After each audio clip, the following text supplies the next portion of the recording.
Hey everyone! So for today's card, I'm using some Elizabeth Craft stickers again. I had done a review on these a little over a month ago, I think, and I'd used the gold koi fish stickers and made a couple cards. And I'd shown this set in that video, but I hadn't had a chance to use them yet, so I thought I'd make a card with them. So I wanted to use specifically the little dragonfly in this set. You can see there's like some flowers and other little elements, but I really wanted to use the dragonfly because I thought it'd be so much fun to color in. So I peeled that off the sheet and put it on some heavyweight Copic quality cardstock. This is the 110-pound weight. And in my head, I was thinking I was going to do kind of lighter wings and a darker body. And then I started thinking I wanted to do kind of aqua and purple colors. And I haven't done this in a while, but I thought I would do the aqua and purple together and blend them into each other. I don't show this very often. I don't know why. It's not too difficult of a technique. It just takes a bit of practice. But yeah, I thought it would look really pretty to have the aqua and green colors kind of blend into the purple. And if you've never done this before and you're just kind of experimenting with blending colors that don't normally go together, I would just use these two lighter colors, but I went a little overboard and wanted to do some deeper shades of purples and greens. So I applied the lighter green first. You just kind of flick it out from where you wanted it to start, and then I flicked the lighter purple, and then normally you would just keep going back and forth with those two lighter colors.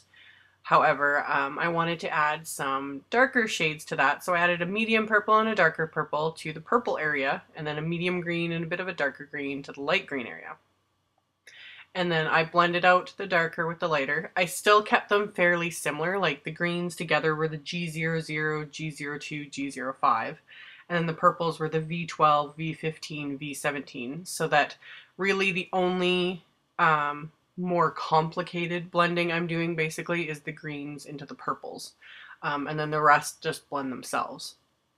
But I'm doing all four wings here at first, but then I just concentrate on two. You want to keep the ink kind of wet. It just blends easier this way. So I just kind of blend out the darker colors a bit and let them do their thing. And then to actually get that green and purple to blend, this is where I keep things pretty wet. So I don't put the lid back on my purple. I just let it sit, and I'm just going like sit with the lid off so that I can grab it. And I just do the two wings at a time so that while the ink is still wet, you can see they just start to blend. And you just go back and forth. If they're really contrasting colors, it works to really just flick that color and lightly feather it.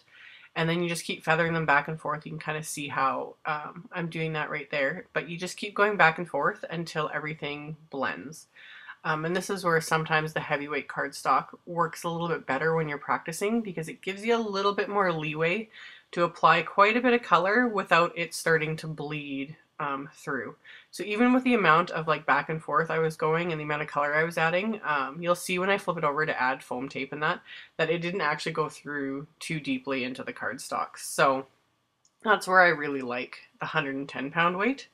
But I didn't choose it because of blending. I chose the heavier weight because I'm going to pop it up on foam tape.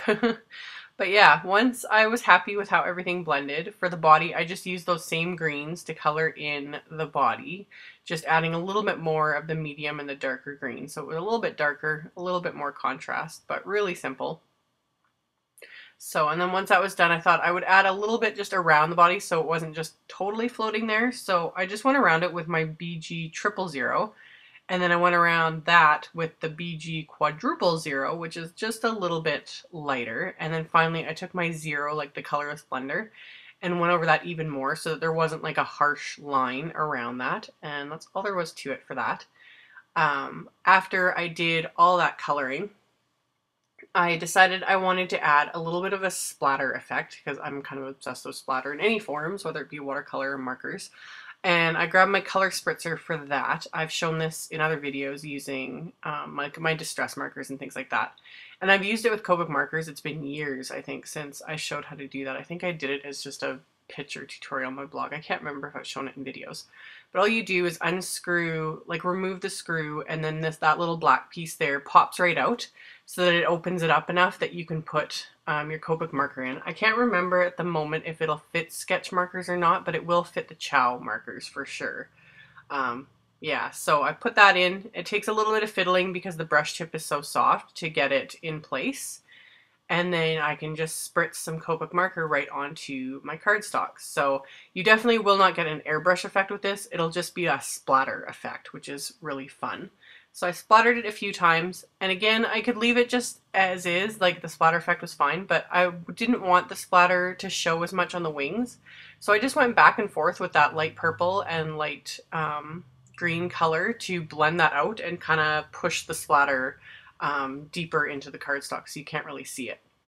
So once I was done with that, I wanted to add my sentiment. So I'm using my AmyR Stamps Many Thanks set, and I was originally going to stamp it in black, but thought I would go with purple instead. So I'm using Memento's Elderberry ink for this and my stamp positioner so I can get that lined up all nice and straight there.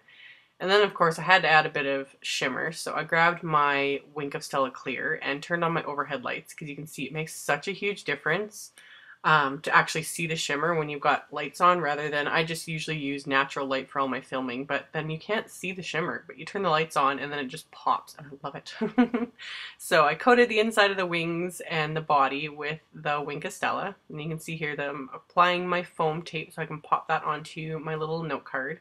And this is a 4-bar size note card, again, because I'm obsessed, so 3.5 by 4 7/8 inches.